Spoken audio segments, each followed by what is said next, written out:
Welcome, here I've got WIKO View 3 and I'm gonna show you how to take motion photo in the camera app at this device. So at first we have to tap on the camera button to open it, and for now we are in the standard photo mode.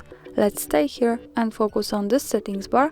Now we have to tap to the second from the right button. Here by just one tap we can turn on motion photo, another tap to turn it off. For now let me keep it turned on, and when we have this, when we take a picture we can get two in one, the photo and the short clip. Let me show you how it works, so let me take a picture. To see it, let's move now to the left to the button that follows us straight to the gallery. And this is our photo with the short clip.